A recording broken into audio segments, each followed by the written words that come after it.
Welcome to 10-Minute Wellness Tips. This is Brad Costanzo, and today I am here with Dave Asprey, the founder of the Bulletproof Executive. He's a Silicon Valley investor and technology entrepreneur who has spent 15 years and over, get this, $300,000 to hack his own biology. Dave lost 100 pounds without counting calories or excessive exercise, and he's used techniques to upgrade his brain by more than 20 IQ points. I'd like to go ahead and welcome you here to the show. Dave, thanks for joining me. Brad, thanks for having me on. Well, as I mentioned offline, I've been a fan and a follower of yours for years, and I think you've done some tremendous work. But that being said, what is the number one thing that you recommend people do to maximize their health and wellness? There are so many things that come to mind. I think, what about sleep? What about stress? But the one thing that people probably won't hear from an average expert, and the one thing that's sort of hidden, and I call it avoiding your kryptonite. So we focus so much on what are the things that make us strong. So, I eat lots of whatever you believe is going to make you strong. I would propose butter might be that. Yeah. Butter from grass-fed cows, of course, or grass-fed meat, or lots of vegetables, or maybe you're a raw vegan and you believe that that's what's going to work for you. Mm-hmm. But whatever your template is, like, okay, what makes you strong? More exercise makes me strong. Mm-hmm. But what about the things that make you weak? It turns out that every activity and every food, everything in the environment around you, it has good things, and it has bad things. And one example of this would be, let's say, protein. And there's a kind of an obvious example that I also wrote about, and I love this example because if I said to you, you need to have 30 grams of protein in the morning so you can have lots of energy, you'd probably say, okay. But then if I gave you a big bowl of spider venom, which is all protein, by the way, you look at me like I was natural, stupid. It's natural. It's organic Right. spider venom. Organic, biodynamic spider venom. Exactly. Right? What's going to happen is you're not going to eat it. So apparently, we all know at some level that just because it's got protein doesn't mean it's good for you. Mm-hmm. So different foods between a bowl of scrambled eggs and a bowl of spider venom, very different. So let's look at everything that we do, not from a is it good or is it bad, but recognizing that it's a mix of good and bad. And if you can take steps to maximize the good and minimize the bad at exactly the same time, what you're going to experience is a dramatic improvement in the quality of your life. Because it's the subtle little things that can happen in your food or in your environment that trigger brain fog and fatigue and things that make you tired or give you joint pain or ruin a good night's sleep or make you yell at your kids when you didn't mean to. Sometimes it isn't that you didn't do enough of the good stuff. You did all the good stuff, but at the same time you did the bad stuff and you didn't know about it because you don't know what your kryptonite is. Right. And that's probably one of the things that makes people so frustrated because they feel as though they're doing all the right things. Hey, I'm going to the gym and I'm trying to eat healthy and I'm trying to do this, that, and the other, and they're not getting any results, or maybe they're going backwards. So you're saying that sometimes they're taking kryptonite and not knowing it. Yeah, and there's a couple different types of kryptonite that we'll talk about just in our 10 minutes here. One of them is something that we put in our own food.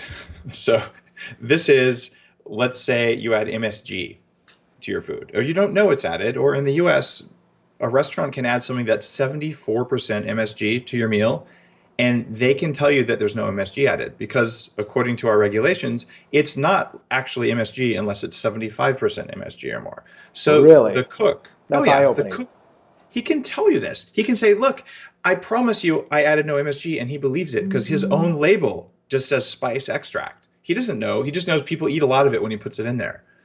So this means that if you are experiencing food cravings or you have that energy crash at 2 p.m, it might be because we added man-made kryptonite to it. Artificial colorings and flavorings, they're artificial, which doesn't make them good or bad, but they have a biological metabolic impact that is documented to be bad.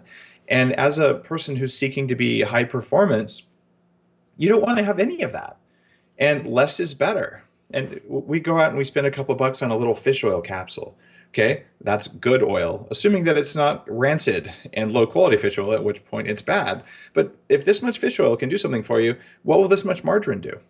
Margarine is the opposite of fish oil in terms of health. It is Right. inflammatory. Small amounts of margarine are just as bad as those fish oil things are good. That's So a really an lot of amazing point right there. And it's something you just gave me a little epiphany because you're always like, oh, well, I'm just going to have a little bit of this, a little bite, little here and there, and it's in moderation. But when you think about it, yeah, the other things you take in moderation are the really healthy things like the fish oil. That's really a tremendous point. So sorry to interrupt there, but I just wanted to hit on that. Oh, thanks, Brad. Not at all. Here's the other big source of anti-nutrients that is just not talked about enough, and it kind of drives me crazy. And just picture for a second that you are a, a grain or not a grain, a stalk of wheat, Hmm. let's say. So you don't have teeth and claws, you can't run away. So your job is to reproduce your species. Since you can't run away, if an animal comes and turns you into a sandwich, you die and the species is over. So over centuries, you evolve a complex set of defenses. It's called the whole grain, the Hmm. outside part of the grain. And you cover yourself with phytic acid. And you cover yourself with other things. You make lectins, which are compounds that stick to different sugars that line the cells in bodies, things that trigger autoimmunity. And you basically make yourself unattractive as food because every kind of creature in nature likes to eat starch, which is what's inside that wheat kernel. So there's bacteria, there's fungus, and there's animals all trying to eat you. So you make yourself less attractive. Now, every food does this. 20% of all rheumatoid arthritis is caused by vegetable defense systems that are anti-nutrients. Maybe they're fine for you, but maybe they're a kryptonite for you. You don't know unless you know your genes or unless you test yourself. And that's why in the Bulletproof diet, I'm like, here's a set of suspect foods. You need to not eat these for a couple of weeks and see how you feel. And magically, those rashes that you've had, or your joint pain, or those headaches, or your sleep quality, or your asthma, or migraines, they go away. And then you realize one of these suspect foods was a cause. And it's these anti-nutrients, these sources of kryptonite that are in our food that Mother Nature put there that can cause the problem. And perhaps the scariest one is mold toxins. Hmm. 24% of the global food crop is lost because of toxic mold growing on our food supply. Wow. Now, the rest of the food, it's not just all mold free. It has some mold. In fact, we have regulatory limits, and it's impossible to get to extreme zero mold because you might have one tiny part per quadrillion, at which point it's essentially zero. But the levels that we've set are different for different countries, and they are set for economic gain versus for maximum human performance or even maximum human health. So, for instance, one of these toxins, the most common toxin in coffee of all things, is called ochratoxin A. On the Bulletproof website, I have 1,200 studies on the health effects of ochratoxin A and 34 studies documenting that it's a problem in the coffee industry.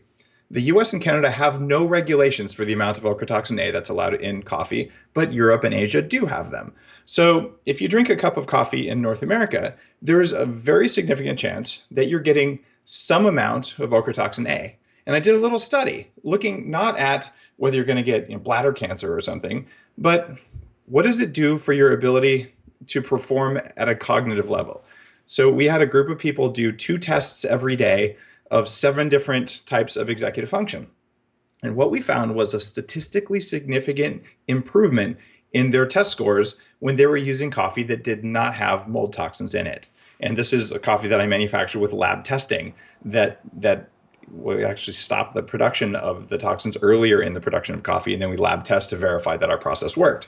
So this is a thing. There is a huge body of evidence that says coffee is good for you. Hmm. There's also a body of evidence that says mold toxins are bad for you. More of the good, less of the bad. Follow that rule for everything you do from a nutritional perspective. And this is why organic matters. This is why fresh matters. And this is also why local matters. And if you get all 3 of those together, you may find that 2 o'clock in the afternoon, sort of like I'm getting tired, I feel like I'm going to crash, that kind of stuff, that's happening because you actually have toxins earlier in the day. And then your liver says, oh no, I have to deal with all these toxins. Can I have some blood glucose, please? So then your blood sugar drops and you get tired and then you get a food craving. And then you try and deny your food craving because you're trying to lose weight. And when you deny your food craving, you use up your willpower. And by the end of the day, you're a zombie.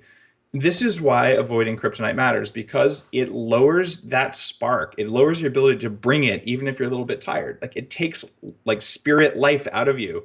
And your goal is to just not come close to that stuff, or even just to minimize it a little bit. Every little bit you minimize gives you a better quality of life. You've really kind of shined light on a handful of those things that I can relate to personally in my own life, and it makes a lot of sense. It definitely complements all of the other advice that we've been hearing as well, and it shows you how important taking care of even just a small amount matters. You want to tell people, if they want more information on this, on you, where they can go and how they can find out more information. Sure. You head to your nearest bookstore or online and buy a copy of the Bulletproof Diet book, which has all of this very concisely.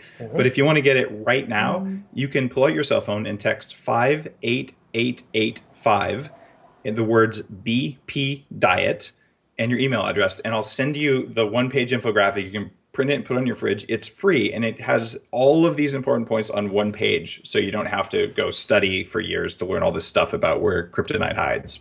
That's great. Well, Dave, I appreciate your time here today. I appreciate having you on the show. It was a pleasure. Have a great day. You too.